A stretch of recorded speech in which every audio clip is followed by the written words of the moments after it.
भक्ति में इस प्रकार लीन हो गए हैं कि वे अपने शरीर के महत्व को भी नहीं समझ पाते हैं।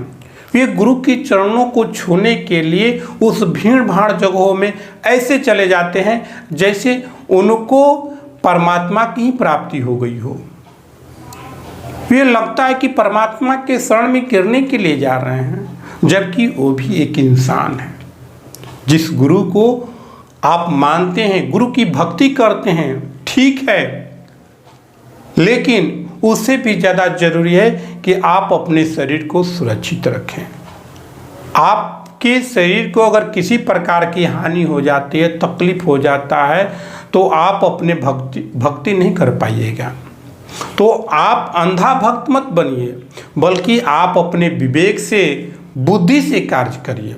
ऐसा कहा गया है कि अगर आपको अपने गुरु का चयन करना है तो आप अपने विवेक से ही गुरु का चयन करें। ये नहीं कि दूसरे को देखकर आप ये सोचें कि वह गुरु जी बहुत अच्छे हैं, उसके लिए गुरु जी अच्छे हैं, आपके लिए अच्छे हैं कि नहीं है, ये आपको समझना है। अधिकतर भक्ति जो है देखा देखी में लोग करते हैं। देखते हैं कि उस गुरु के पास बहुत से भक्त जा रहे हैं, उनके बहुत से कामना पूर्ण हो जाता है, आपको भी ऐसा लगता है कि ये गुरु जी अच्छे हैं और मुझे भी उनकी भक्ति में लीन हो जाना चाहिए। तो ये आपका विवेक नहीं बोल रहा है, बल्कि आप देखकर, लोगों को देखकर आपके अंदर ऐसा भाव जग रहा है।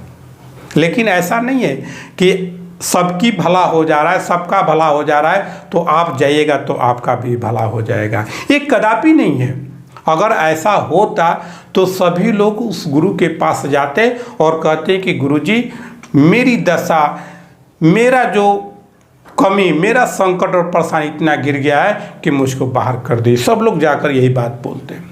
अगर सबको जो कमी है, जो कष्ट है, दुख है, परेशानी है, अगर दूर हो जाता तो सभी लोग उन गुरु के चरणों में जाकर गिर जाते। लेकिन ऐसा कदापि नहीं है। अगर आपके ऊपर संकट और परेशानी है तो वह आपके कर्मों से दूर होगा, ना ही कि गुरु के आशीर्वाद देने से हो सकता है।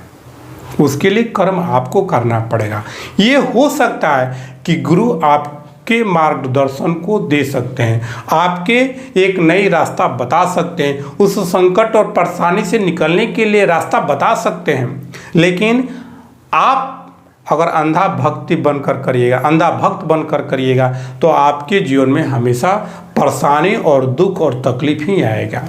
इसलिए अंधा भक्त मत बनिए, अपने विवेक से काम करिए, तभी जाकर आपकी भक्ति हमेशा हमेशा के लिए पूर्ण होगा। ऐसा नहीं कि आप सिर्फ भक्ति में लीन रहिएगा, आपकी सारी परेशानी और संकट दूर हो जाएगा। नहीं, ऐसा कदापि नहीं है। जब तक आप अपने कर्म को सही ढंग से नहीं करिएगा, अपने जो कर्तव्य मिला है उसको भली भांति पालन नहीं करिएगा, तब तक ले आपके जीवन में कभी भी परेशानी दूर नहीं हो सकता है। क्योंकि कर्म ही पूजा है, कर्म ही पूजा है। जब ये जानते हैं तो फिर अपने कर्म से पीछे क्यों हटते हैं? कर्म से पीछे हटना यानी कि अपने संकट और परेशानियों का बुलावा देना।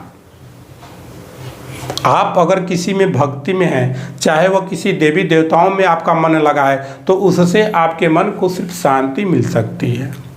आपका मन जो बेचैन है, घबराहट में है, उससे आपको मुक्ति मिल सकता है। लेकिन जहाँ पाने की इच्छा है वह आपके कर्म करने से ही मिलेगा।